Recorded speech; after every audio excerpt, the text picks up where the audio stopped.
আসসালামু আলাইকুম। ইলেকট্রিশিয়ান ভাইরা আমার এই ভিডিওর সাথে কতটা একমত পোষণ করবেন আমি জানি না। কিন্তু এটাই সত্য।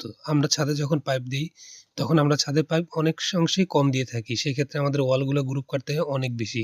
তো আমরা যদি ছাদে একটু পাইপ বাড়িয়ে দেই, সেক্ষেত্রে কিন্তু আমাদের ওয়ালের গ্রুপ করাটা অনেকাংশেই কমে যায়। সেক্ষেত্রে কিন্তু আমাদের পরিশ্রমটা কমে যায়। আমরা অনেকেই করি কি শুধু মেইন লাইনগুলো টানি বা ফ্যান বক্সগুলো দিয়েই কিন্তু আমাদের কাজটা শেষ করে দিয়ে চলে আসি। সেক্ষেত্রে কিন্তু আমরা ৪ টা পয়েন্ট নামাই না। ৪ টা পয়েন্ট যদি এখন নামাইতাম আমরা তাহলে কখনো এভাবে এতগুলো গ্রুপ এই ওয়ালটাতে কাটতে হতো না। আসসালামু আলাইকুম। ইলেকট্রিশিয়ান ভাইরা আমার এই ভিডিওর সাথে কতটা একমত পোষণ করবেন আমি জানি না। কিন্তু এটাই সত্য। আমরা ছাদে যখন পাইপ দেই, তখন আমরা ছাদের পাইপ অনেক অংশেই কম দিয়ে থাকি। সেক্ষেত্রে আমাদের ওয়ালগুলো গ্রুপ কাটতে হয় অনেক বেশি। তো আমরা যদি ছাদে একটু পাইপ বাড়িয়ে দেই, সেক্ষেত্রে কিন্তু আমাদের ওয়ালের গ্রুপ করাটা অনেকাংশেই কমে যায়। সেক্ষেত্রে কিন্তু আমাদের পরিশ্রমটা কমে যায়। আমরা অনেকেই করি কি শুধু মেইন লাইনগুলো টানি বা ফ্যান বক্সগুলো দিয়েই কিন্তু আমাদের কাজটা শেষ করে দিয়ে চলে আসি।